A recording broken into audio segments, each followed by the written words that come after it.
Uy, galing pa na Manila. Sabay-sabay yan. Ngayon, pag kulang yung binibigay na gas, O, ano nangyari? diba? Ngayon, ang nangyari, yung oil mo ang nagpasunog dun sa spark plug mo, kaya nangitim. Kaya sasabihin nyo, Rich. Diba? Ang hindi namin napapansin na akala namin rich, lean pala, lalo na nung nag-throttle body ako. Hindi, nung una kasi kuya, before pa yon lahat, rich talaga siya. Stock throttle body pa. Stop throttle. Nung nagpalit kami, na-expect namin siyempre magli-lean kasi Oo. walang remap. Oo. Nung chinek ko after 100 km, full throttle, rich pa rin. Rich pa rin. Hindi nyo napapansin yung Hindi, oil. hindi. Wait lang. Tapusin ko muna. Tapos, after 1 week, nag-overheat. Kinabukasan chinek ko, nagtatapunan lang isdyan. Ang sabi sa akin, low buy. Dinay ko. Kasi normal daw yun, pero mas marami lang ano. Hindi normal yun. Pag-global. Ako ang nagsabi ng normal, which is mali ko. Oo. Kumbaga parang normal lang siya kasi nag-overheat nga, so overpressure sa oil, tumapon. Which is mali ko talaga. Tapos yun, binyahe ko pa rin na kahit sinabi niyang daling ko na doon. Mali. Parehas Ayun, kami nangyari. pagkakamali. Which lang. Oo. Quits lang kayo. Rich lang kayo. Pero kung napa-remap yun, hindi ito magkakaganito. Hindi ko pagkakamali mo kasi yung Kasi sa remap, yung gasolina, hindi, yun, makikita nyo yung tamang tawag dyan. Voltage ng bawat sensor. Yan mga bro. Tirik on the click. 30mm throttle body, naka 59. Naka 59 mga bro. Kaso na-check na namin lahat. Mayroon namang compression.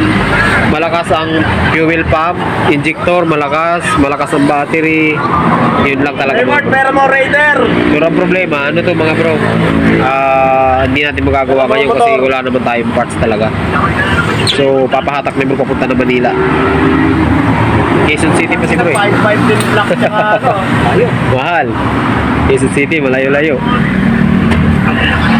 Ay mga bro, ibabalik mo muna natin. Walang problema boy eh. So, Walang problema mga sa basic palit trouble, sa ano. mga basic troubleshooting Gago boy, mga bro. kasalanan ko kung Na-check bakit na natin lahat. Na-check na natin lahat. Na Nag-low buy basic. na kasi hindi ko pa dinala doon. Basic troubleshooting, wala lahat. Okay lahat mga bro, kaso singaw talaga yung ano.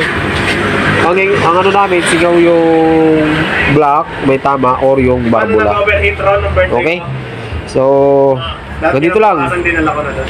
So pagka ganito mga bro, advice ko sa inyo, pagka nagpalit kayo ng throttle body, palit kayo ng pipe, palit ng block, mas maigi magpa-remap na lang kayo mga bro. Kasi yung settings ng ECU natin, na hindi nyo babaguhin, tapos pinagbabago nyo yung mga block, pinagbabago nyo yung throttle body, nagpapalit kayo ng pipe, nagpapalit kayo ng pipe mga bro. So magkakaproblema, magkakaroon ng hindi match, kumbaga hindi tamang timplada. Kasi mga bro, yung motor natin naka-design sa ganun ano lang.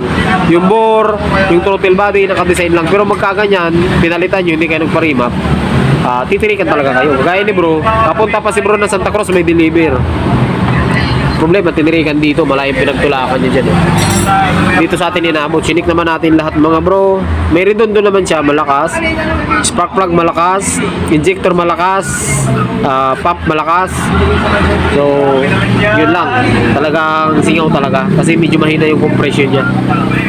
So, binuhusan na rin natin yung spark plug ng langis na may gasolina, wala pa rin. Wipec. Sa iba nang nasusolusyonan pero dito wala. Bunod talaga mga bro. Babalik niya daw sa mekaniko. Babalik niya sa pinagpagawa niya. Alright. So, hanggang dito lang mga bro, ano? So, magandang gabi sa inyong lahat. At Marami naman Danny. dineliver na malalaanan. BCR. BC Tropa. Yan mga bro, meron na pala sa channel, ano? Lalagay ko yung description dito, yung link ng channel niya. Subscribe nyo na lang mga bro, subscribe nyo.